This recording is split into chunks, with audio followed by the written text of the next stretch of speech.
Келіндер үйдің ішінде аяқтың ұшымен жүретін. Қазір әке шешемізді аяқтың ұшымен жүргізіп қойдық.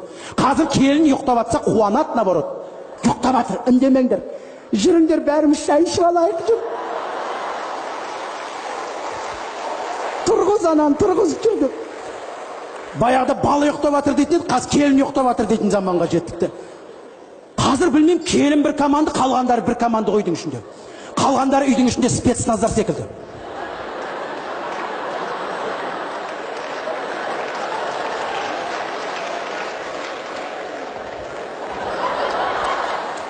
Білмеймін, сөйтіп бір ай өтеді, 2 ай өтеді, 3 ай өтеді, келін тіл қатпайды. 5 ай өткеннен кейін қазір осындайды естіп жатырмыз ғой. Папа мен мама қазір уже қол ұстасып келін балаға келетін болды деп айтып. Келін бала, біз папаң екеуміз бөлек шығайық деп едік деп. Баяғыда келін бала келетін еді, бөлек шығайық деп. Қазір ата-ана үйден қашып жатырды. Біз өзіміз енді кей кезде ойлаймын, дұрыс қой. Ата-ана баласын бақытсыз болсын деп ойламайды. Осы аналар өздері сезіп тұрады келіндерін. Осы бір қызды көреді, айтады, айналайын балам, ана кімнің бәленшенің қызын алшы, осы жақсы маған келін болады десе, біз жігіттер, ой, вкусымыз Анджелина Джоли ғой шіркін ай.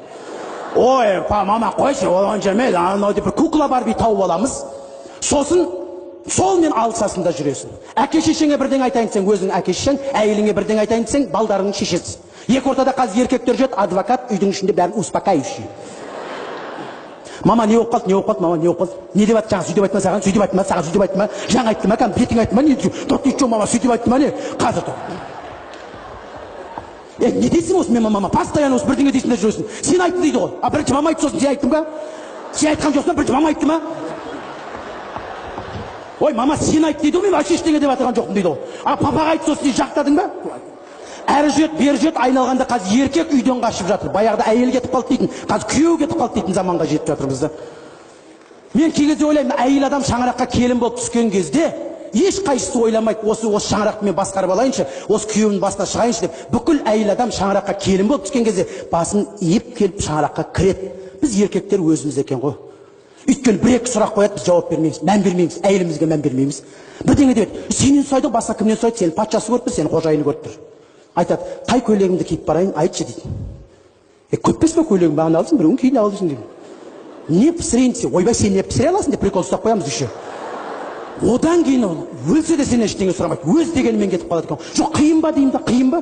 Қай көйлегімді киін десе, айт, көк көйлегіңді киде. Көк көйлегіңді киде. Сенен сұрайды ғой, басқа кімнен сұрайды? Сенен сұрайды ғой, басқа ешкімнен, көшедегі адамнан сұрамайды ғой, өтіп батырған. Көйлегін киіп шығып, айтыңызшы, қонаққа кетіп батыр едім, мына көйлекті киіп барайын ба, қалай ойлайсыз деп жүр. Сенен сұрайды. Тағы келіп бір жаққа барған, тағы бүгін немді киіп барайын десе, тағы да көк көйлегімді киіп бар деп. Сол көк көйлегің вообще шешпеш үстіңнен бар ғой. Сол көк көйлек саған жарасады вообще. Керемет жарасады. Сен вообще сол көк көйлегіңді тастамайсың. Әйел адамға одан асқан бақыт жоқ, күйеу комплимент айтып жатса. Не пісірейін десе, айт, тойып тұрсаң да айт, осыны пісірші. Өйткені әйел адам мен еркектің миы ерекше орналасқан. Әйел адам ұйқыдан тұрмас бұрын, көзін ашпас бұрын, солардың проблемасы сол. Не пісірем, әбетке не пісірем, кешке не пісірем, әбетке не пісірем, кешке не пісірем, әбетке не пісірем, кешке не пісірем, кеше анам пісірем, бүгін анам пісірем, анам ұйқыдан көзін ашқанса ми ашып кетеді екен ғой солардың. Осыны пісірші, дүкенге барады, продуктысын алып кетіп, бітті, құдаға тыныш, құдаға айтырыш. Балдарымыз кей кезде келіп сұрайды, балдарымыз. Папа осылай істеп, біз айтамыз, кет шешеңнен сұрашы дейміз. Қалай шешеден сұра? Әкенің берген тәрбиесін ешбір мектеп бере алмайды. Оны шешесі де бере алмайды. Келіп сұрайма, қазір балдар бізден ештеңе сұрамайды балдарымыз. Бәрі мамасынан сұрайды. Мама қайда барамын? Мама не істеймін? Мама не пісіресің? Мама бірдеңе, мама мынан кейін ба? Мама мынан кейін ба? Мама бүйтейін ба? Мама сөйтейін ба? Мама сөйтейін ба? Папалардан тек бір-ақ нәрсе сұрайды. Мама қайда дейді. Сонда айналғанда ертең 60-қа келген кезде вообще ана шаңыраққа керек емес болайын деп тұрсың ғой. Көбі еркектер төсін қағып жүреді ғой, мен ақша тауып жатырмын деп.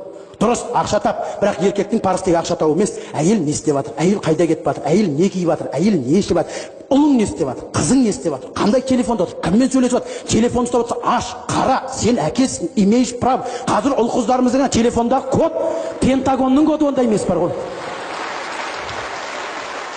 Ашып қара, әкенің парызы ғой, үйдің ішінде қыз не істеп жатыр, ұл не істеп жатыр, әйел не істеп жатыр, соның барлығына бағыт бағдар беріп отырса дейді, сол шаңырақтың берекесі ешқашан кетпейді екен ағайын. Міне жаңа айтып жатырмын, балабақшаны таңдадық, балабақша таңдадық, мектебін таңдап бердік, университетін таңдап бердік, жоғары оқуын таңдап бердік, жұмысына да кіргізіп бердік. Бір жақында жақсы сөз естідім. Ата-ана келінді өзі таңдап берсе дейді, өз үйінде хан болып жүреді деген жақсы сөз бар.